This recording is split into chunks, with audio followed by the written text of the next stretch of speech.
आदौ रामतपोवनादिगमनं हत्वा मृगं काञ्चनं वैदेहीहरणं जटायुमरणं सुग्रीवसम्भाषणं वालीनिर्दलनं समुद्रतरणं लङ्कापुरीदाहनं पश्चाद्रावणकुम्भकर्णहननम् एतद्धि रामायणम्।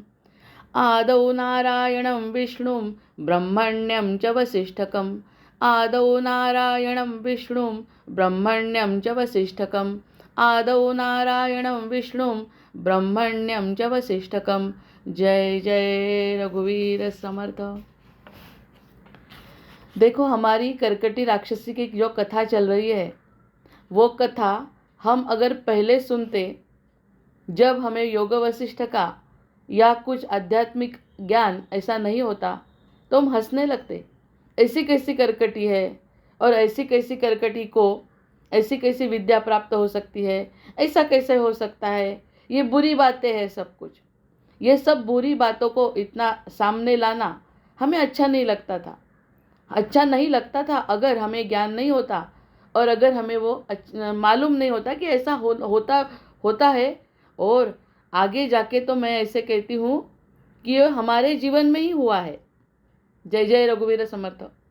ये सब जो करकटी राक्षसी का हम सुन रहे हैं, अच्छी बातें, लीला रानी की बातें हमसे खुद से रिलेट नहीं कर सके, क्योंकि बहुत अच्छी हमारी इच्छा भी नहीं थी, और हम बहुत अच्छे भी नहीं थे। अज्ञान के कारण बहुत अच्छे नहीं थे, इसलिए इतने अच्छे और सकारात्मक विचार भी नहीं थे।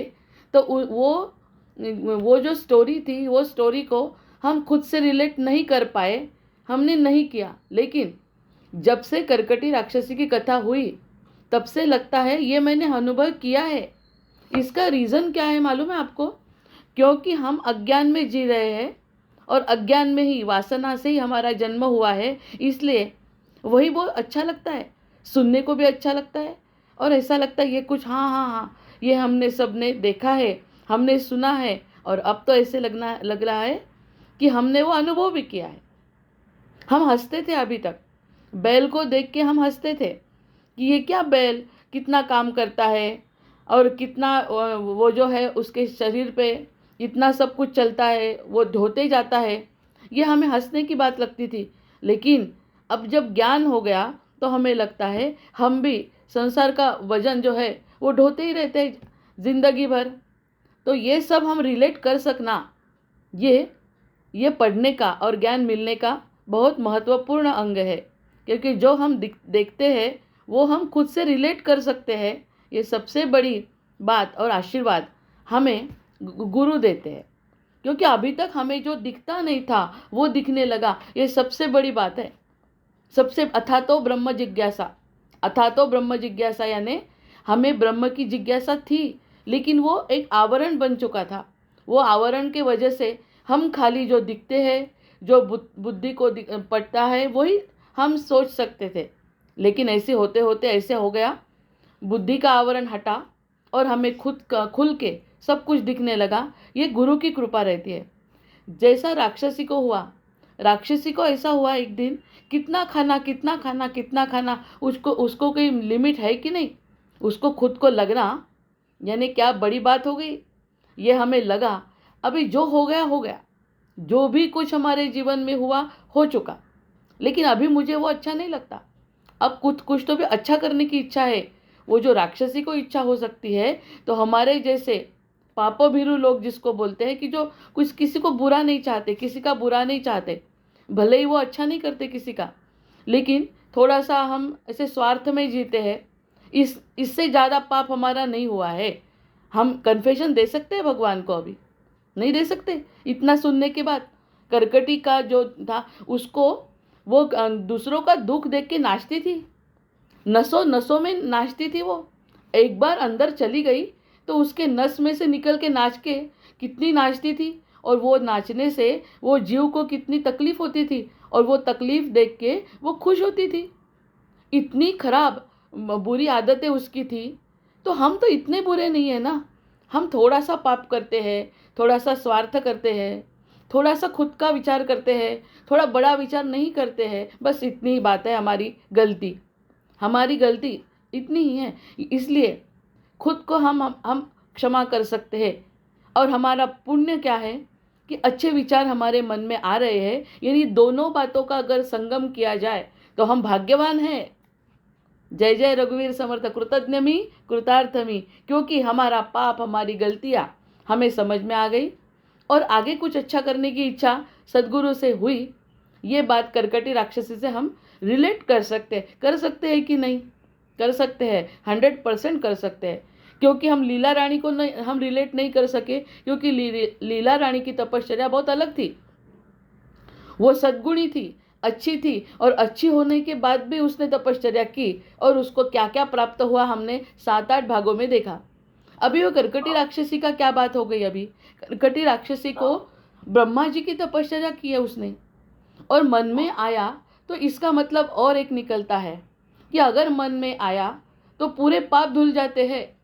और ब्रह्मा जी उसके सामने प्रकट हो गए, और ब्रह्मा जी प्रकट होना, ये आप खुद थोड़ा सा विचार, जो मैं बोलती हूँ ना, इसके अनेक पहलू निकलते हैं। जो बोलती हूँ उतना ही पहलू नहीं। अगर मैं इसी बात पे कल अगर फिर से बोलूँ तो अलग विषय निकलेगा मुंह से, क्योंकि चिंतन ही अलग प्रकार का है। ब्रह्मा जी क्यों प्राप्त हुए? अभी तक सरस्वती, गणेश जी, किसी की प्रार्थना नहीं की, खाली ब्रह्मा जी की। इसके ऊपर भी हमारा चिंतन होना चाहिए। कर्कटी राक्षसी ने ब्रह्मा जी का चिंतन किया, और ऐसे ब्रह्मा जी का वैशिष्ट्य क्या है? ब्रह्मा जी का वैशिष्ट्य है वो कुछ भी करते नहीं है। वो कुछ भी करते नहीं है। विष्णु सब कुछ करते हैं, तापा हमारी जिंदगी को संवारने का काम विष्णु जी करते हैं, अवतार विष्णु जी लेते हैं, और संहार करने का काम रुद्र करता है, शिव जी करते हैं। तो फिर ब्रह्मा जी का क्यों इसने किया? ब्रह्मा जी शाश्वत तत्व है ना? ब्रह्मा जी शाश्वत तत्व है, और ब्रह्मा जी का आशीर्वाद मिलने से अलग कुछ प्राप्त होता है, क्योंकि वो ब्रह्मा तक लेके जाता है। ब्रह्मा यानी कुछ भी नहीं करने वाला और सब कुछ करने वाला, ऐसी बात है। और उसकी तपश्चर्या कर्कटी ने की। यानी हम जो तपश्चर्या करते हैं, हम जिसको फॉलो करते हैं, जिसका विचार करते हैं, वो भी हमारी जीवन रेखा ही रहती है। अन्यथा कोई लोग तारण के तरफ जाते हैं, कोई रणजारण के तरफ जाते हैं, कोई सरस्वती को पूछते हैं, कोई ब्रह्मा जी को पूछते हैं। ऐसे अपने अपने खुद का एक डीएनए रहता है, हमारा खुद का एक डीएनए रहता है, उसी तरफ हमारी बुद्धि हमें ले जाती है। कितना बड़ा ज्ञान इसमें हमें मिल गया कि कर्कटी राक्षसी को ब्रह्मा की तपश्चर्या करने की इच्छा हुई, और ब्रह्मा जी प्रकट हो गए। जो होना है वो दे दिया, आपको जो चाहिए वो ले लो। लेकिन सत्वगुणी लोग जो है उनको कुछ नहीं होगा, इतना वरदान उन्होंने ब्रह्मा जी ने दे दिया। सत्वगुणी लोग इसमें से छूट जाएंगे, लेकिन जो भी सत्वगुणी नहीं होंगे, जो भी भगवान को मानते नहीं होंगे, वो सब आपके सामने आ गए कि आप खा सकती हो।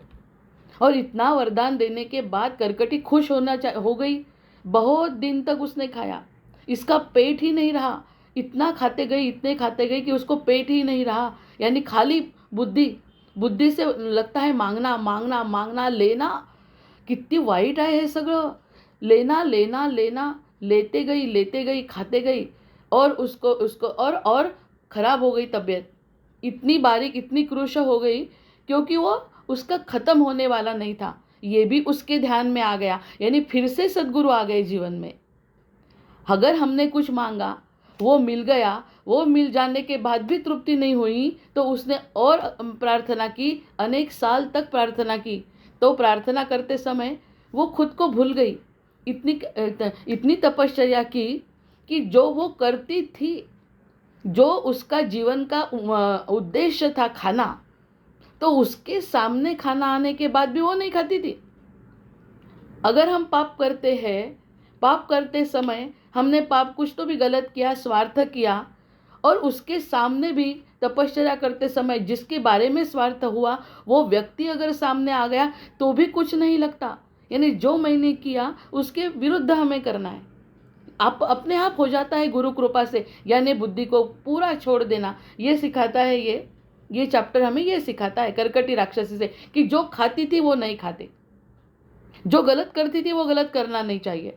और वो फिर से तपश्चर्या कर रही, इतनी कड़क तपश्चर्या की कि आंख के ऊपर जो हवा जाती थी, वो हवा भी खाना उसको इच्छा नहीं थी। हवा भी नहीं, मैं ऐसे ही जी लूँगी।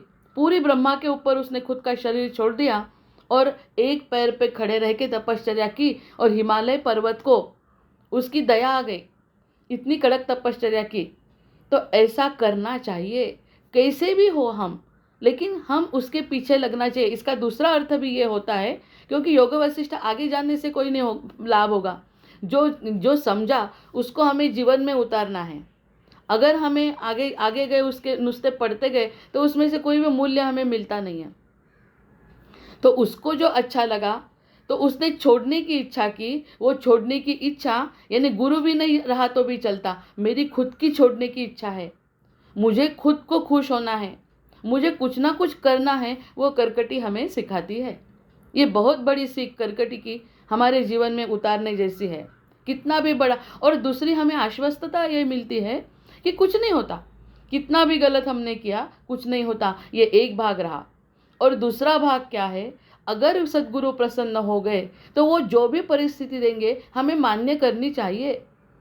भीष्म के जैसा, भीष्म मानते थे कृष्ण को, लेकिन वो सब सह रहे हैं। वो बाणों के शय्ये पर जो सोए रहते हैं वो सब सहते हैं। ह्या सगळ्या गोष्टी समोर कृष्ण असून सुद्धा जर ते मानतात आहे, याचा अर्थ आम्हाला सगळे सुखाचे दिवस येणार नाही आहे सद्गुरु जीवनात आल्यानंतर। अगर सद्गुरु का जीवन में प्रवाह हो गया तो हम सुखी होंगे, ऐसी परिस्थिति वो नहीं निर्माण करेंगे। वो ऐसी मनस्थिति निर्माण करेंगे कि कुछ भी नहीं होगा, मैं हूँ ना, ये जीव को लगना चाहिए, वो ही जीव शिव हो जाता है। ये बहुत बड़ी संकल्पना हमें राक्षसी से मिलती है। अभी देखो, वो भी कथा हम सुन रहे थे तो उस दिन भी सबको अच्छी लग रही थी अपने लीला रानी की, लेकिन अब करकटी की कथा हमें लगता है हमें जीवन में उतारनी चाहिए। लगता है कि नहीं? लीला रानी का थोड़ी फैंटेसी लगती थी, बहुत फैंटेसी लगती थी। वो कैसे ऊपर गई और कैसे सरस्वती आई, ये सब फैंटेसी लगती है, लेकिन ये फैंटेसी नहीं है। ये जो करकटी की राक्षसी की कथा है वो फैंटेसी नहीं है, वो हमें खुद को करने की इच्छा है, और इच्छा होना चाहिए। अन्यथा ये योग वैशिष्ट का उपयोग ही क्या है फिर? तो हमने ऐसा रिलेट करना चाहिए। इसलिए हमें वो पिछली कथा बहुत अच्छी लगी और 20-25 मिनट के ऊपर हमारा संवाद चलता रहा। इसका मतलब यही है कि हमें करकटी राक्षसी की कथा अंतर मन से अच्छी लगी।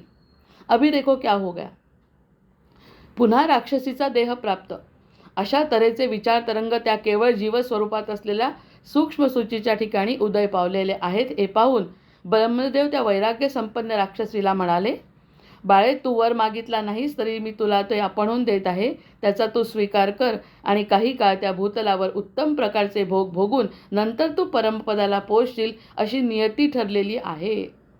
देखो, उसको लग रहा है कि हमें कुछ तो भी अलग करना है। बहुत बड़ा वाक्य है ये क्या बोल रहे हैं कि हमें लगता है हमें पाप नहीं करना चाहिए, हमें लगता है हम अच्छे बनना चाहिए। हाँ, बनना इच्छा अलग है, लेकिन जो तुम्हारा कर्म है ना वो करना ही पड़ता है, आपको खाना ही पड़ेगा, आपको भोगना ही पड़ेगा। देखो कितनी बड़ी लकीर है हमारी प्रारब्ध की लकीर इतनी बड़ी है, यही सब उसका भोग आ गया। ब्रह्मा जी बोल रहे, आपने जो नहीं मांगा वो भी मैं दे दूंगा, दे रहा हूँ, आप मुक्त होने वाली हो, लेकिन आपका जीवन जिसके लिए प्राप्त हुआ आपको, वो आपको करना ही पड़ेगा, आपको खाना ही पड़ेगा। अरे बाप रे, यानी जो गलत वो करती थी वो गलती उसको करनी पड़ेगी। पण आता कशी करेल सांगा? अब वो गलती कैसे करेगी?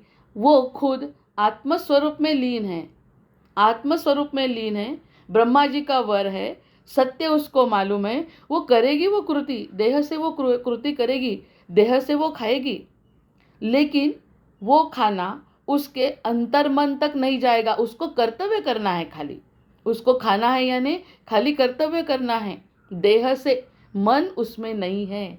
अभी तो कैसा था, मन से खाती थी इसलिए उसको रिजल्ट आते थे खराब। जो उसको खराब लग रहा था वो सब मन से खाने से होता था कि मुझे चाहिए मुझे चाहिए मुझे चाहिए। अभी क्या हो गया, फ़र्क कितना पड़ा, इसलिए हम पिछले बार रुके। वो खाएगी, वो जो करती है वो करेगी। अगर कोई डाकू है, जैसा वाल्मीकि ऋषि, जो वाल्मीकि ऋषि है पहले वाल्या थे और वाल्या का वाल्मीकि बना, तो जब उन्होंने 7 घड़े भर तक उन्होंने मारा था लोगों को, वो मारना उनका अर्पण हो गया, लेकिन भोग तो भोगना पड़ा। तो वो बोल रही है कि मुझे मालूम है, लेकिन आपको जो करना है ना वो नियति है, आपकी डिसाइडेड है, आपको खाना ही पड़ेगा। यानी आपके हाथों से इतने मृत्यु अटल है, तो हम अर्जुन को क्यों दोष देंगे? अर्जुन को भी भगवान यही बोल रहे हैं ना। सब बातें हम विचार करेंगे ना तो सब ध्यान में आ गए, सत्य एक ही है। अर्जुन बोल रहा है मुझे मारना नहीं है, ये सब मामा है, चाचा है, और ये सब मेरे सामने खड़े हैं, मैं कैसा मारूं? तो भगवान क्या बोल रहे हैं? उनको मैंने मार के रखा है, आप खाली बाण चलाओ। ऐसी बातें हैं। आपके कर्म में क्या लिखा है? इतने लोगों का मृत्यु। याचा अर्थ काय होतो? इसका अर्थ क्या निकालेंगे हम? कि प्रत्येक व्यक्ति का प्रारब्ध डिसाइडेड है। वो जो खाएगी ना, जिसको खाएगी वो भी आदमी उसके सामने आएगा, ये उसका प्रारब्ध है। जय जय रघुवीर समर्थ। यानी उसका प्रारब्ध बदलने की क्षमता इसमें नहीं है। और जो उसका जन्म हुआ तब से डिसाइडेड था कि इस व्यक्ति को इसने खाना है, उसको खाना होगा तो ठीक, नहीं होगा तो ठीक, लेकिन खाना तो पडेगा। एक खूप मोठा मुद्दा समजलाय बरं याच्यामध्ये। खाना तो पड़ेगा। हम बोलते हैं हम कर्म नहीं करेंगे, अब मुझे वैराग्य हो गया, मैं संसार नहीं, संसार नहीं करना हो ही नहीं सकता, क्योंकि उसकी नियति ऐसी आपकी कि आपका जन्म ऐसा हुआ, आपके जीवन में ये लोग आएंगे, आपको इतना इतना कर्तव्य करना है, उसका फायदा मिले या न मिले आपको कर्तव्य करना है। इसको अभी प्राप्ति होगी, ब्रह्म प्राप्ति। ब्रह्मा सामने खड़े हैं और ब्रह्मा जी ने आशीर्वाद दे दिया, लेकिन क्या आशीर्वाद दिया? आपको कितना भी लगे अभी के अभी आप मुक्त नहीं हो सकते, अभी के अभी आपकी मुक्ति संभव नहीं। क्यों? फिर अभी आपने कितने क्वेश्चन का आंसर मिल गया। हम तो बहुत अच्छा करते हैं, हम तो पूजा करते हैं, हम तो पाठ करते हैं, हम तो परोपकार करते हैं, हम तो बहुत अच्छा विचार करते हैं, लेकिन उसके बाद भी हमें ये क्यों भोगना पड़ता है? क्योंकि ये जो भोग है वो हम अपने प्रारब्ध से लेके आए हैं। ये जो कोई भोग है हम प्रारब्ध से लेके आए हैं, लेकिन हमारे मन में अगर भगवंत की इच्छा है तो वो भोग अपने आप निकल जाएंगे। आपको कुछ भी तकलीफ उसकी होगी नहीं, क्योंकि आपकी मन, आपका हृदय, आपका मन, आपकी बुद्धी अभी भगवंत में है। हा खूप महत्त्वाचा संदेश या ठिकाणी सांगितला आहे बरं। आपको उसको खाना ही पड़ेगा। अभी उसकी इच्छा है क्या? अभी अगर मुझे मालूम हो गया कि मुझे भगवत प्राप्ति हो गई, करनी है, मुझे बहुत अच्छा बनना है, मुझे सद्गुणी रहना है, मुझे सबके सामने अच्छे से पेश आना है, मुझे अच्छा, क्या गलत बात है ये बहुत अच्छी बात है। अगर मेरे मन में, यानी सद्गुरु की कृपा मेरे जीवन में आ गई और मुझे कुछ ऐसा करना नहीं है जो मुझे करना नहीं चाहिए, लेकिन ब्रह्मा जी बोलते हैं, क्योंकि वो सत्य है। ब्रह्मा जी यानी सत्य। विष्णु तो भी हमें, हमारे ऊपर उपकार कर सकते हैं, रुद्र भी हमें खत्म कर सकते हैं, लेकिन ब्रह्मा जी बोलते सत्य है वो। सत्य वचन कशाला म्हणतात ते?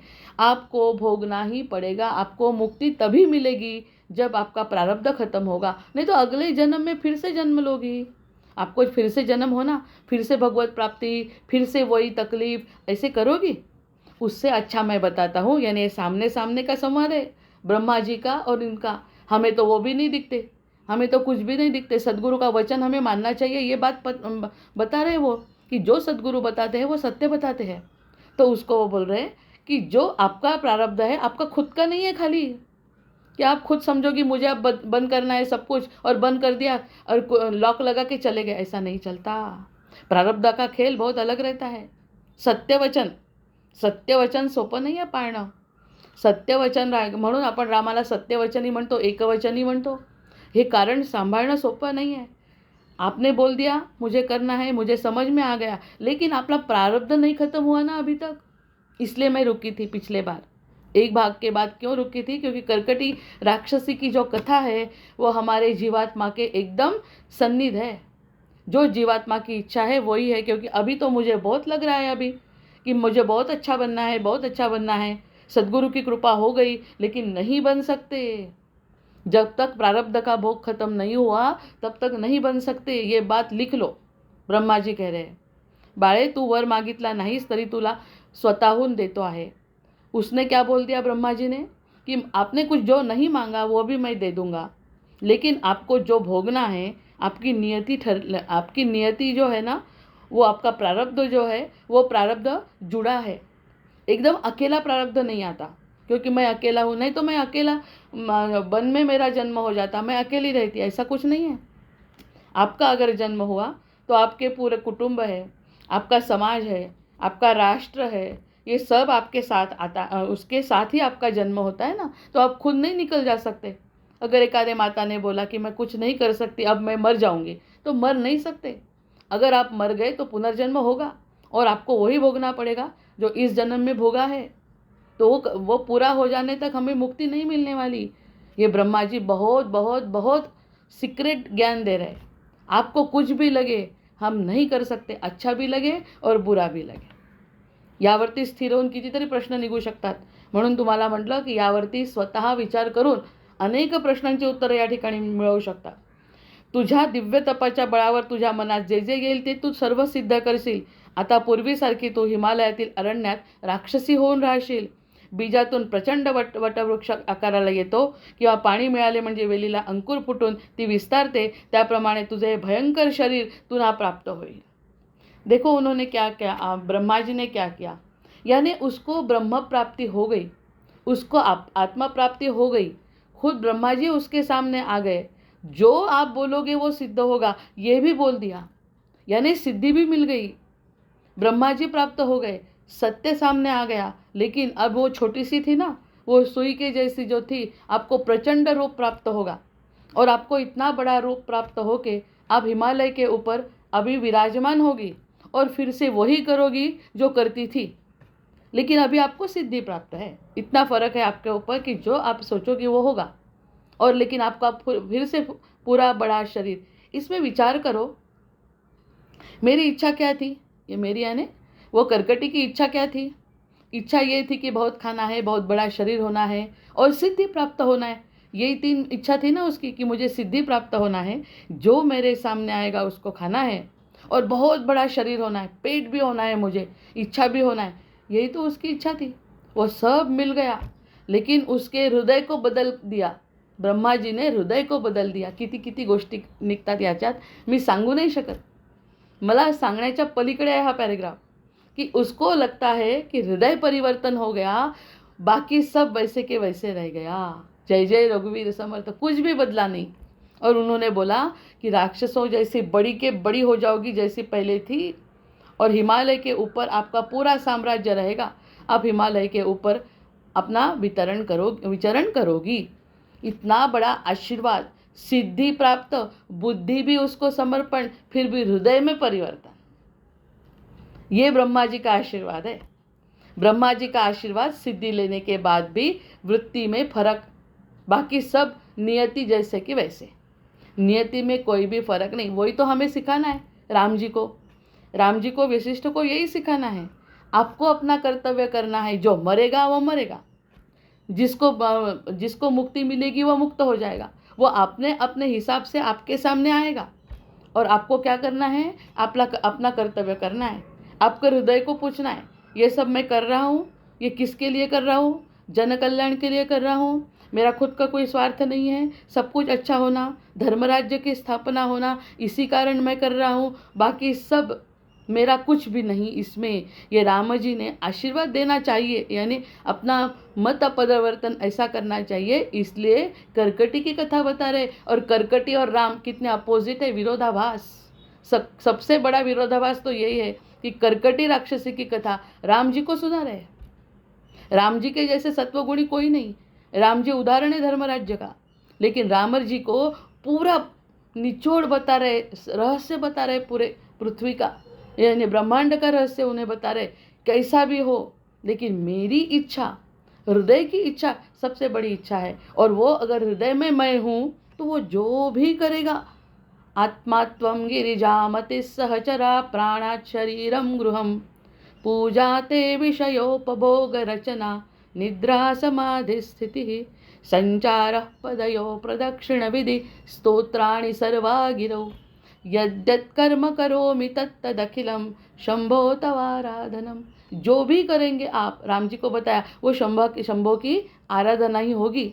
अगर ऐसा विचार होगा तो, यानी ब्रह्मा जी का आशीर्वाद प्राप्त होने के बाद करकटी में क्या फर्क हुआ? अगर टीचर होती ना मैं, तो लिखने को बताती विद्यार्थी को कि इसके ऊपर आपको क्या लगता है, लिखो। यही तो सबसे बड़ा रहस्य है नियति का। तो इतना सब उसने किया, एक नहीं 2 बार तप किया, और तप करने के बाद उसको जो सिद्धि प्राप्त हो गई वो किसी के पास नहीं थी। उसका कुछ भी हो अभी उसके, इसलिए मैं बोलती हूँ कृतज्ञमी कृतार्थमी, क्योंकि हृदय में भगवंत को बिठाना है, बाकी सब कुछ नियति पे छोड़ना है। क्योंकि जो नियति में लिखा है वो खुद ब्रह्मा जी भी नहीं बदल सकते, नियति में जो लिखा है। लेकिन आपका क्या होना है ये आप खुद डिसाइड कर सकते हो। यानी कि जो हमारे जीवन में आएगा वो तो हमें फेस करना है, जो सुख होगा वो दुख होगा वो आपको फेस करना पड़ेगा। नहीं तो ब्रह्मा जी अगर प्रसन्न हो गए तो उसका मृत्यु हो जाना चाहिए था, तभी के तभी नहीं हुआ उसका मृत्यु। बोल रहे उसको आपकी सिद्धि प्राप्त है, लेकिन आपको जो कुछ अभी अपने जीवन में करना है वो करना ही पड़ेगा। वही तो अर्जुन का विषाद योग है। अर्जुन को जो नहीं करना था वही तो करने को कह रहे भगवान। ये सामने रहकर यही करने को बोल, वही राम जी को बता रहे वशिष्ठ जी, और राम जी वही किया जो उनकी इच्छा भी नहीं थी। किसी को मारने की इच्छा है क्या राम जी की? बोलो, इतने सत्वगुणी है राम जी। 1000 बार सोचते थे मैं इसको कैसा मारूंगा, इसलिए भगवान की प्रार्थना करते हैं कि मुझे मारने की शक्ति दो। ऐसे व्यक्ति को मारना पड़ता है, करना ही पड़ता है। हमारा भी इच्छा नहीं रहती, हमारे संसार में कुछ करने की इच्छा नहीं रहती, लेकिन करना ही पड़ता है, करना ही पड़ता है, भोगना ही पड़ता है। सबके आशीर्वाद मिलेंगे ऐसी कुछ बात नहीं, उनको सबको झेलना पड़ता है। ये सब वशिष्ठ जी राम जी को बता रहे, कृष्ण के पहले की बात है ये तो सब। मात्र आता बाह्यता भयंकर भासणारी राक्षसासारखे हालचाली करणारी दिसत असूनही अंतःशुद्धा स्पंदवती शारदी इव अभ्रमंडली असं तिचं वर्णन केलं आहे।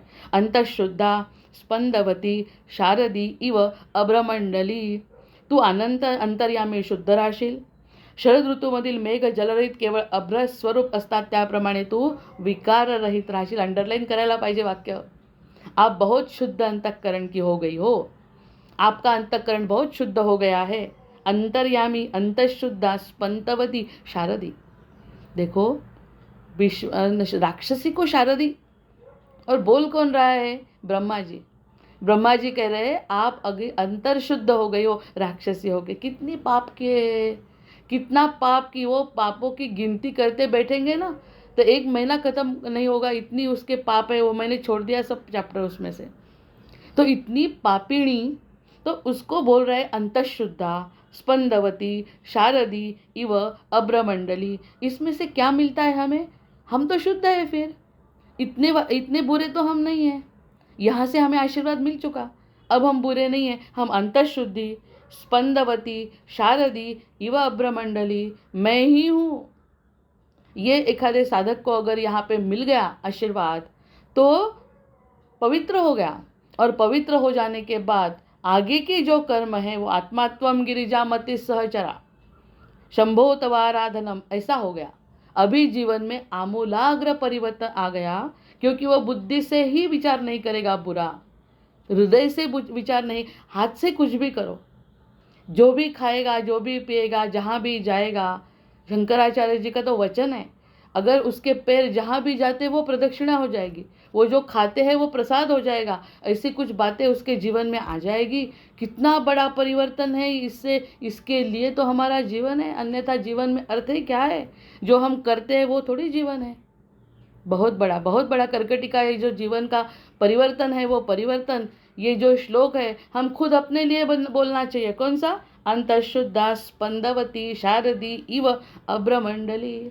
मैं ही शांति, मैं ही अंतःशुद्धा, मैं ही स्पंदवती, मैं ही शुद्ध स्वरूप आत्मा, मैं ही शुद्ध स्वरूप आत्मा।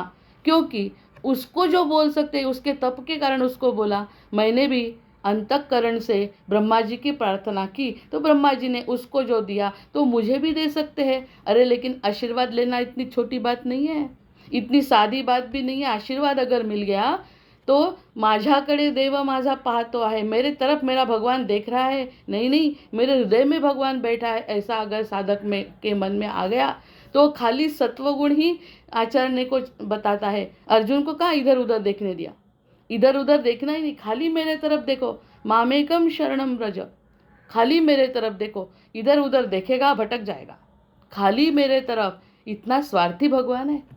अगर हृदय में उतर गया भगवान तो उधर इधर उधर देखने ही नहीं देता, इसलिए वो हमारा कर्म पूरा भगवान के तरफ चला जाता है।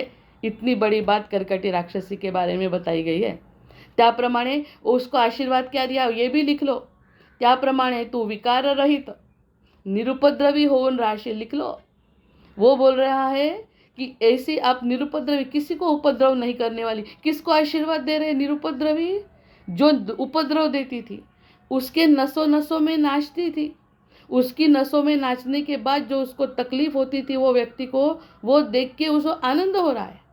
इतनी आनंद से नाचती थी, झूमती थी कि उसके नसों में मैं नाच रही हूँ, और उसके नसों को देख देख के आनंदित होती थी, और ऐसे चुन चुन के खाती थी, तोड़ तोड़ के खाती थी। इसके जीवन में ऐसा परिवर्तन आ गया, तोड़ना तो छोड़ो, विकार रहित निरुपद्रवी होऊन राशील। इतना 180 डिग्री का चेंज हमारे जीवन में आ गया। एखादा निर्बुद्ध कालिदासाची कथा माहिती असेल, कालिदासाची, की ज्या ठिकाणी त्याला शब्दही लिहिता येत नव्हता, त्यांनी 3 मोठे ग्रंथ लिहिले। समजला? हा पण फरक आहे। कितीही विचार तुम्ही करा आणि स्वतःचं लेखन मनन चिंतन करा यावरती, निदान 10 ओळी तरी लिहा। की जी खाणारी आहे तिला खाण्यात इंटरेस्ट नाही, जी उपद्रव देणारी आहे तिला उपद्रव देण्यात इंटरेस्ट नाही, ती निर्विकारी आहे आणि विकाररहित आहे, निरुपद्रवी आहे, असा आशीर्वाद ब्रह्माचा। तो हमें नहीं मिल सकता? हमें तो मिल चुका है, इसलिए तो योग वशिष्ठ हम सुन रहे हैं। कारण तू आता आत्मज्ञान संपन्न झालेली आहेस। याचं रीज़न काय? What is the reason behind this? इसके पीछे का कारण यह है कि आपको अभी आप आत्मज्ञान प्राप्त हो गया। आत्मज्ञान यानी मुझे ऐसा कुछ नहीं करना है, ये आपको समझ में आ गया। बस अभी कुछ भी करो, आप जो भी करोगे ये मुझे करना चाहिए या नहीं चाहिए, उसके ऊपर आपका चिंतन नहीं है। अभी आपका चिंतन कर्तव्य पूर्ति पर है, और वो कर्तव्य पूर्ति किसके साक्षी से हो रही है? वो जो कर्तव्य हम कर रहे हैं उसका साक्षीदार खुद भगवान मेरे हृदय में बैठा है। मेरे बैठे हुए भगवान को जो अच्छा लगे वो करूँगी, उसको जो अच्छा नहीं लगेगा वो नहीं करूँगी, जो नियति से करना है वो करूँगी, और उसके पीछे आगे मैं कुछ नहीं सोचूँगी। मेरी पूरी बुद्धि आपको समर्पण कर दी, ऐसा ब्रह्मा का वर कर्कटी राक्षसी को है। ये किसको बता रहे वशिष्ठ जी? राम जी को। तो फिर अभी राम जी अगर किसी को प्यार करेंगे तो कितना अच्छा होगा, और किसी को मारेंगे तो कितना अच्छा होगा, बोलो? क्योंकि आशीर्वाद ही वैसा है ना कि जो आप करोगे वो मुझे समर्पण होगा। अर्जुन को भी वही बोल रहे, नहीं तो किसी को मारना, किसी का खून करना, ये अच्छी बात है क्या? हम तो बोलते हैं किसी को अगर हमने थप्पड़ भी मारी तो हमारा कर्म बदल जाता है। लेकिन मन से किया हुआ कर्म है, तो हमने मन ही भगवंत को अर्पण कर दिया, तो मैं जो भी कुछ करूँगी वो सब भगवान कर देंगे, इसका हिसाब पूरा, मुझे कुछ करना नहीं है। यानी अर्जुन ने इतने लोगों को मारा, भीम ने इतने लोगों को मारा, 99 लोगों को भीम ने मारा, लेकिन भीम को कहाँ उसका प्रायश्चित करना पड़ा? क्योंकि कृष्ण सामने खड़े हैं। वैसा ही हमारे हृदय में जो भगवान है उसके सामने हम अगर कुछ करते हैं, उसके सामने उसको साक्षी रख के, नुस्ता बोलने का काम नहीं, खाली बोलेंगे ऐसा नहीं, जो बोलेंगे वही करेंगे उसके सामने से, तो आत्मज्ञान संपन्न हो जाओगे भगवान राम आप। इसीलिए अगर राम ने हमें आशीर्वाद दिया तो हमें आशीर्वाद लगता है, अगर राम ने हमें शिक्षा दी तो भी हमारी मुक्ति है, क्योंकि राम जी जो करते हैं वो खुद आत्मज्ञानी पुरुष करता है। किती मोठी गोष्ट कर्कटीच्या ह्याच्यात आपल्याला काही विशेष विश्लेषणात न जाता कळली, ती किती वाईट होती आणि किती बदलली। हा आमूलाग्र बदल आपल्या प्रत्येकाच्या साधकांमध्ये निर्माण करण्यासाठी रामांनी खरं तर ही गोष्ट विचारलेली आहे। अन्यथा या गोष्टीचं तसं त्यांना काहीच कारण नाही, कारण ते ब्रह्म आहे। राम हे ब्रह्म आहे, पण ब्रह्माला ब्रह्म सांगताय, ब्रह्मदेव ब्रह्माला सांगतायत, हे कारण इतका मोठा संवाद आहे, हा इतका मोठा संवाद आहे की जीवन आमूलाग्र बदलणार आहे प्रत्येकाचं। म्हणून हा संवाद ऐकल्याने सुद्धा आपली पापमुक्ती होते। आपण तसेही पापभीरू आहोत, त्यामुळे आपल्याला आता आशीर्वाद, आपण काय म्हणायचं आज? अंतःशुद्धा स्पंदवती शारदी इव अभ्रमंडली। म्हणून मी विकाररहित निरुपद्रवी होऊन राहीन, हा तिला दिलेला आशीर्वाद आपण स्वतःला रिलेट करायचा. आणि आजकाल कलियुगामध्ये की शास्त्र हे नुसते वाचायचे नाही आहे, हा अनुभव घेण्याचं शास्त्र आहे. त्यामुळे असा अनुभव प्रत्येकाने घ्यायचा. आणि शेवटचं जे वाक्य आहे, कारण तू आता आत्मज्ञान संपन्न झाली आहेस, आप अब हो चुकी, आत्मज्ञान संपन्न आप हो चुकी, आप अभी इसके बाद जो भी करोगी, यानी अपना पुनर्जन्म हो चुका. अभी तो जन्म एक बार मिला, अज्ञान में चला गया, भला बुरा सोचेंगे नहीं अभी उसके बारे में, क्योंकि हमें मालूम ही नहीं था जीवन क्या है. जीवन में अगर सद्गुरु आ गए तो ही कुछ परिवर्तन हो सकता है, अन्यथा पुनरपि जननम पुनरपि मरणम पुनरपि जननी जठरे शयनम. ये तो हम करते करते ही रहे हैं, वो अब खत्म. जन्म मरण का फेरा खत्म. कहाँ से भी देखो, कि शीलावती लीलावती से भी देखो, लेकिन लीलावती से हम क्यों नहीं रिलेट करने. अच्छा लगा, बहुत अच्छा लगा, वो इतना अच्छा लगा कि बता नहीं सकते, इतना हम आनंद लिया लीलावती का. लेकिन उसमें हम फैंटासी, कल्पना लगती थी. ये तो कल्पना है, ऐसा कहाँ हो सकता है, हम कहाँ सात सात ब्रह्मांड के ऊपर जा सकते हैं, ऐसे मन में विचार थोड़े से आए. लेकिन कर्कटी के बारे में जो हम सुन रहे हैं वो तो हम खुद है, ज्याच्यावरती शिक्कामोर्तब झाला आहे आता की हम खुद पापी है, हम खुद अज्ञानी हैं, हमने बहुत अपराध किए. कौन सा अपराध किया हमने? सबसे बड़ा, भगवान को भूल गए. भगवान को भूलना ये सबसे बड़ा अपराध हमने किया. बाकी कुछ किया कि नहीं किया? मैंने कुटुंब को महत्व दिया, हमने बाकी सबको महत्व दिया, हमने किया. जिसने दिया उसको छोड़ के हमने कुटुंब को महत्व दिया, यानी जो कुछ हमारी बुद्धि, हमारे प्रसिद्धि को, हमारे मान को, हमारे सम्मान को हमने महत्व दिया, तो जो सम्मान भगवान को देना चाहिए था. ये बात अगर सामने आ गई तो पूरा जीवन हमारा बदल गया और हम आत्मज्ञान संपन्न हो गए, ऐसा हम खुद को बोल सकते हैं. कर्कटी राक्षसी को बोलने से पहले हम खुद को बोलना चाहिए कि हम अभी अनुभव संपन्न, आत्मज्ञान संपन्न हो गए.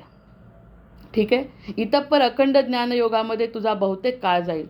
इससे क्या होगा, आप इतने अच्छे ज्ञान योग में रहोगी, करोगी, खाओगी, अभी भी लोगों को खाओगी. मुझे तो यही बताना पड़ रहा फिर से, अब लोगों को क्यों खाएगी वो? क्योंकि वो लोगों का प्रारब्ध इसने खाना है, ये लिखा है विधि लिखित. यानी जैसे रावण का वध राम जी करेंगे, ये लिखा है. वो अगर वो बदलेंगे नहीं तब तक रावण जी ने, तो कितना ज्ञानी था.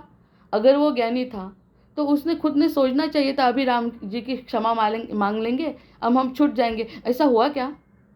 क्योंकि राम जी के हाथ से उनका वध लिखा था, तो रावण जी नहीं बदलने वाला, इतना अच्छा आत्मज्ञानी होने के बाद भी. यानी ये जो जिसको खाएगी ना, उसके प्रारब्ध के कारण वो खाएगी, अभी इसके प्रारब्ध के कारण नहीं खाएगी वो. बहुत बड़ी बात है ये. मेरा प्रारब्ध अब बदल गया, उसका प्रारब्ध अभी नहीं बदला, इसलिए मैं खाऊंगी. हे लक्षात येत आहे का? खूप महत्त्वाचा बदल बोलली आहे मी आज. अतिशय महत्त्वाचा बदल आहे हा, कि उसका प्रारब्ध है इसलिए मुझे खाना पड़ रहा है, उसको मेरी ज़रूरत है इसलिए मैं उसका काम करूंगी, अन्यथा मुझे कुछ ज़रूरत नहीं है.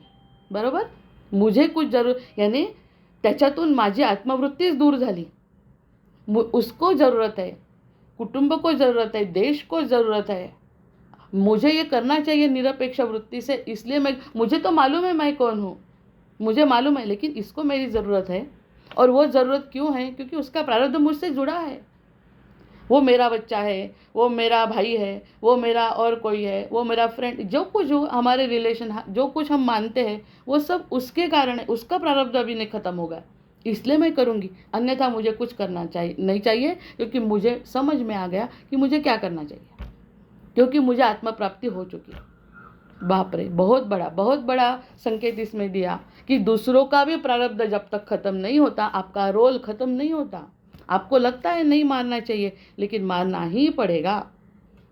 अर्जुन को बिल्कुल इच्छा नहीं थी. वो बोल रहा है अर्जुन कि मैं संन्यास ले लेता हूँ. संन्यास योग बताया ना भगवान ने संन्यास योग बताया, तो बोल रहा कि संन्यास ले लेता ना, इससे अच्छा मारने से, वो खून करने से अच्छा तो मैं सन्यासी बन जाता हूँ.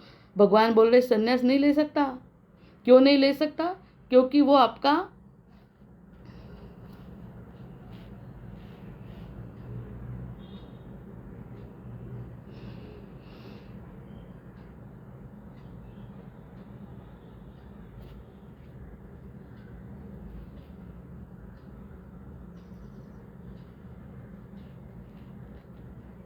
Recording in progress. हाँ हाँ, ये क्यों नहीं हो सकता है? आवाज आवाज आवाज आवाज हाँ, ये क्यों ये संन्यास क्यों नहीं ले सकते हो आप? बताओ। उसको पूछ रहा संन्यास येतोय ना आवाज? लॉकआउट झाला होता. हाँ, लाईटचा प्रॉब्लेम झाला होता. थोडासा तुम्ही मागचा जो थोडा मुद्दा 1 मिनिटापूर्वीचा परत. हाँ हाँ प्रारब्ध हाँ, त्याचं वो जो भगवान के सामने अर्जुन बैठ के बोल रहा है ना कि मैं संन्यास ले लेता हूँ अच्छे से, क्योंकि संन्यास योग बताया ना गीता में संन्यास योग के ऊपर कितनी बड़ी भाष्य है भगवान का. मोक्ष संन्यास योग में जब भगवान बोलते हैं कि संन्यास अच्छा है, संन्यास से भी मुक्ति हो जाती है, तो वो बोल रहा ठीक है. अर्जुन घबराता है, बोलता है मुझे सन्यासी लेने दो, मुझे युद्ध करना ही नहीं है. तो भगवान बोलते ये आपका प्रारब्ध नहीं है, सन्यास लेना आपका प्रारब्ध नहीं है. आपका प्रारब्ध आपको मारना ही पड़ेगा. काका को, चाचा को, मामा को, सबको आपको मारना पड़ेगा, क्योंकि आपका प्रारब्ध और उनका प्रारब्ध एक है. लेकिन वो मुझे समर्पित कर दो, मारो. मैं बोल रहा हूँ मारो, इच्छा नहीं है मेरी मारने की, लेकिन मारना पड़ रहा है. तो भी भगवान बोल रहे ये सब मेरा, आपको पाप पुण्य का हिसाब करने की ज़रूरत नहीं, क्योंकि सामने मैं हूँ. तो वही करकटी का हुआ है ना. अभी करकटी बोल रही कि मुझे फिर से जन्म नहीं चाहिए, मुझे मुक्त कर दो भगवान, मुझे बहुत खा लिया, अभी मुझे आपकी प्राप्ति हो गई है ना. ब्रह्मदेव आपके सामने खड़े हैं, ब्रह्मदेव आपको आशीर्वाद दे रहे, तो वो ब्रह्मदेव को बोल रही है, ब्रह्मा जी को, कि मुझे अभी मुक्ति दे दो, मेरा कार्य हो चुका, मुझे कुछ करना नहीं है. अभी नहीं कर सकते ऐसा, आपको नहीं करना, लेकिन आपकी नियति खत्म नहीं हुई, आपका प्रारब्ध खत्म नहीं हुआ. जो आपके सामने वाले मरने वाले उनका प्रारब्ध अभी खत्म नहीं हुआ. आपके मुख से ये लोगों को खाना अभी खत्म नहीं हुआ. यानी मुझे कितना भी लगा मुझे मुक्ति चाहिए, नहीं मिल सकती जब तक आपका प्रारब्ध खत्म नहीं होता.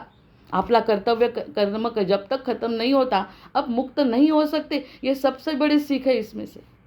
म्हणजे आता जेव्हा ज्ञान प्राप्त होतं त्यानंतर होणारं कर्म करणं आपल्याला आवश्यक आहे, कारण मरण येईपर्यंत ते करणं आपल्याला आवश्यक आहे. आपली नियती तशी आहे. पण फरक कुठे पडला याच्यावरती खरंच प्रत्येकाने विचार करा, का फारच सिरियस मुद्दा आहे हा. इतका सिरियस मुद्दा आहे हा करकटीचा, की सिरियस म्हणजे आत्मकल्याणाचा मुद्दा आहे. की जे ती करत होती ते ती करत नाही म्हणते, तरी तिला मुक्त करत नाही आहेत भगवान. आता मला समजलं हो, आता तुम्ही मला खूप आवडायला लागले, तुझ्या भजन पूजनात मी काळ घालवीन असं जेव्हा म्हणते, तर नाही करायचं म्हणे भजन पूजन, तुला मारावंच लागेल लोकांना.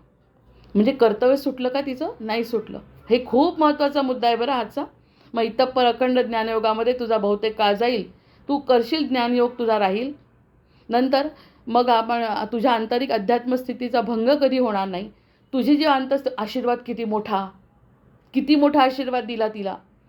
तुझा जेव्हा मुझे कुछ अगर करना नहीं है, मुझे इच्छा नहीं है मन में कुछ करने की, लेकिन वो जो गलत काम मैं कर रही हूँ उससे तुम्हारी अंतस्थिति वैसे की वैसी रहेगी, ये आशीर्वाद भी ब्रह्मा जी ने दे दिया. समझता है का मी काय म्हणते हैं? कि मुझे ये बात करनी नहीं है, अभी मुझे मालूम है ये बात गलत है, मैं नहीं करना चाहती, लेकिन मैं कर रही हूँ. अगर मैं वो बात कर रही हूँ तभी भी हमारी अंतस्थिति शांत रहने का आशीर्वाद दिया.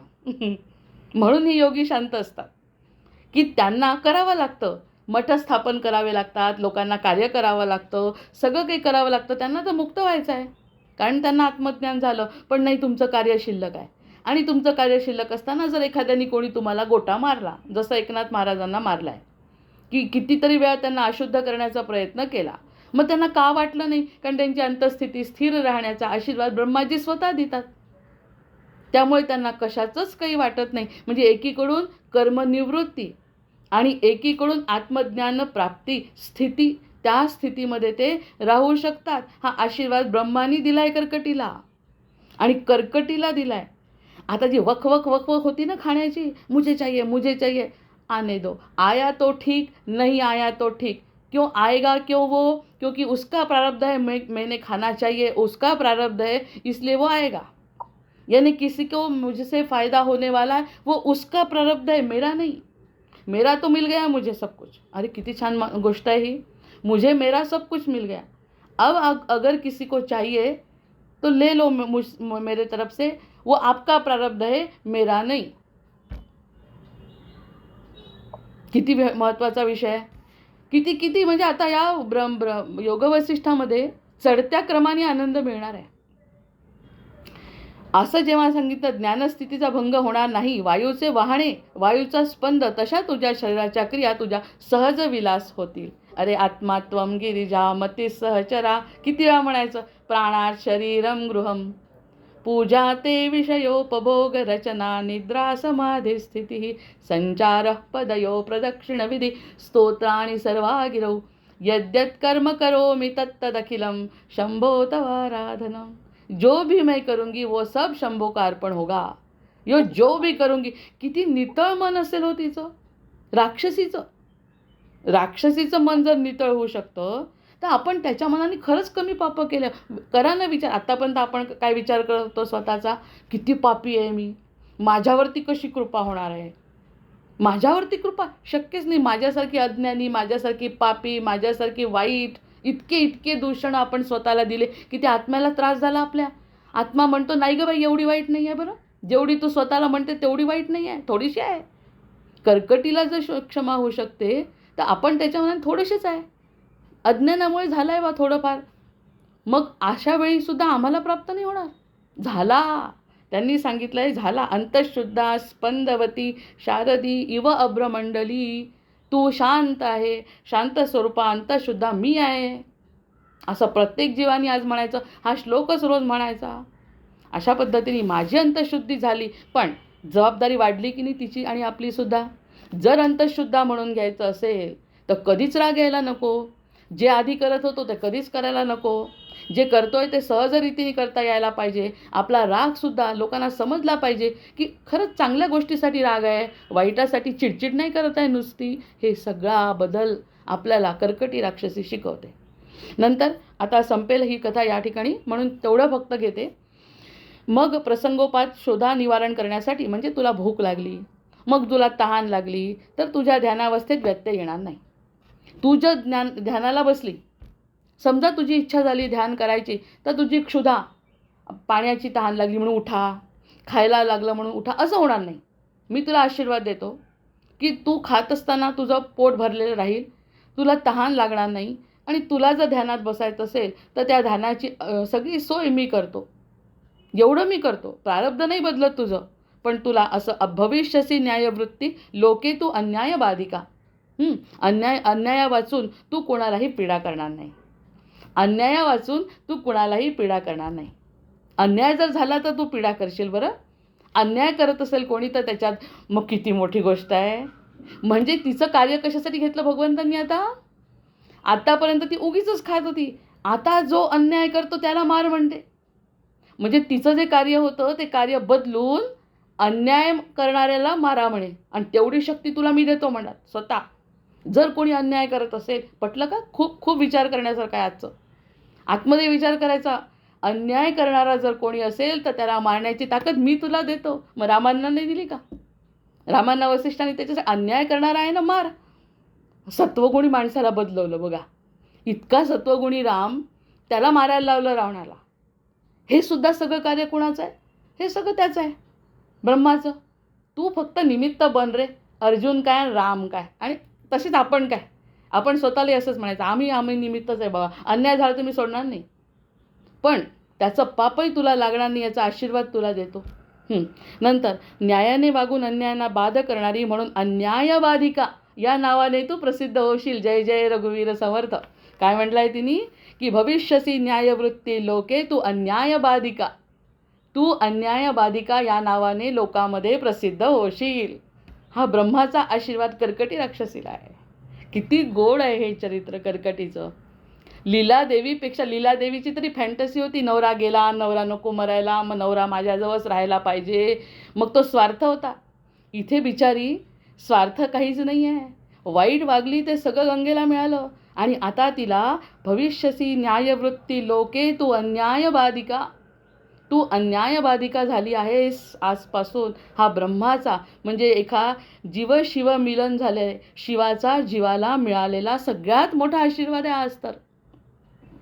अन्याया वाचून तू कोणाला पीडा करणार नाही, न्यायाने वागून तू अन्यायाला बाध्य करणारी म्हणून अन्यायवादिका नावाने प्रसिद्ध होशील, अशा प्रकारचा वर देऊन ब्रह्मदेव अंतरिक्षात गुप्त झाले. आपणही समजायचं की ब्रह्मदेव आज आपल्याला मोठं ज्ञान देऊन वसिष्ठ ऋषींच्या तोंडून आपल्याला हे प्रकारचं ज्ञान दिल्यानंतर ते गुप्त झालेले आहेत.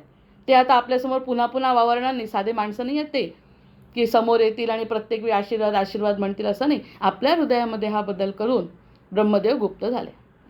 यावर सूची विचार करू लागली. यावरती सूची काय विचार करते, ब्रह्मदेवाने सांगितल्याप्रमाणे माझी ध्यानस्थिती बदलणार नसेल तर पुन्हा देहावर येण्यास काय हरकत आहे. तिचंच ती म्हणते, आता मी पूर्वदेहावर येते, चालेल मला. मगाशी काय म्हणत होती सुरुवातीला, नको नको मला हा जन्म नको, मला मुक्त करा, मला मुक्त करा, हा तिचा विषय आहे. देवा मला मुक्त करा, कारण मला सगळं समजलं आहे. देव म्हणतो ना तिला की देव मुक्ती नाही तुझ्या हातात, कारण ते अर्धे लोक राहिले आहेत तुझ्यावर अवलंबून असलेले अर्धे लोक राहिले आहेत. मुक्ती नाही, मला चालेल, मला हा देह चालेल. म्हणजे तुकाराम महाराज काय म्हणतात वेगळं, की मला जन्मजन्मी भक्ती द्या, जन्म चालेल मला. हाच तर राक्षस कर्कटी तेच म्हणते, चालेल मला, मला खूप आनंद आहे, जशी मी आहे तशी खूप गोड आहे. आधी कशी होती ते गेलं, कारण तुम्ही मला जवळ केलं ना. आता तुम्ही मला जर जवळ केलं, आज मला पुन्हा देह द्या. याच जन्मी तिला पुन्हा देह द्यायचा, पूर्वदेहावर येण्यास काय हरकत आहे. आणि स्वतःच्या मनाने आधी म्हणत, किती विचार करू मी याच्यावर. म्हणजे हा जर विचार करायचा म्हटलं ना तर विचार संपणार नाही, इतका आनंद आहे. आधी म्हणते मला मारायचं नाही, मारते, बरं मारते, बरं पुन्हा पूर्वदेहावर. मला इतकी घाणेरडी मी होते आधी, पण तरी पुन्हा तो पूर्वदेह द्या, संपताय आता. अशा प्रकारच्या तिच्या संकल्पाबरोबर तिचा स्थूल देह पुन्हा प्रगट होऊ लागला. आणि तिचा स्थूल देह प्रगट होऊ लागला सूक्ष्म अवस्थेतून प्रथम वीतभर, नंतर हातभर, आणि नंतर तिची आकृती मोठी होऊन वृक्षा एवढी, आणि शेवटी एवढ्या प्रचंड काळ्या ढगासारखी ती आकाशामध्ये पसरलेली दिसू लागली. तिला पूर्वीप्रमाणेच सर्व ज्ञानेंद्रिये, कर्मेंद्रिये, सर्व अवयव आणि त्याचं सामर्थ्य पुन्हा प्राप्त झालं. म्हणजे ती सूचिकेपासून पुन्हा ती वीतभर, हातभर, लांबभर, वृक्षभर होता होता आकाशा एवढी मोठी झाली. आणि ती पुन्हा आता हिमालय पर्वतावर विचरण करू लागली. ह्यावरती विचार करा. आता जी कर्कटी आली, ती कर्कटी आल्यावर कोणी घाबरेल का हो तिला? कितीही मोठं रूप घेतलं तरी कोणीही तिला घाबरणार नाही आहे, कारण तिला घाबरण्यासारखं तिच्याजवळ काहीच राहिलं नाही आता. उलट तिच्यापासून फायदा घेणारे लोक आता पुढे तिच्यासमोर येणार आहे, आणि ज्यांना तिने मारलं त्यांचा उद्धार होणार आहे. आता जी त्यांना मारेल त्याचा उद्धार होणार आहे. अशा प्रकारचं हे कर्कटी चरित्र आज आपली दुसरी कथा या ठिकाणी संपली. आणि ही अशी सद्गुरूंच्या चरणी समर्पित करते. भर्जन भव बीजाचे, अर्जन सुख संपत्तीचे, तर्जन यमदूताचे, राम गर्जन बोला राम राम राम, बोला राम राम राम, बोला राम राम राम. आवाहनं न जानामि तवार्चन, पूजांचैव न जानामि, क्षम्यतां परमेश्वर, क्षम्यतां परमेश्वर, क्षम्यतां परमेश्वर. जय जय रघुवीर समर्थ.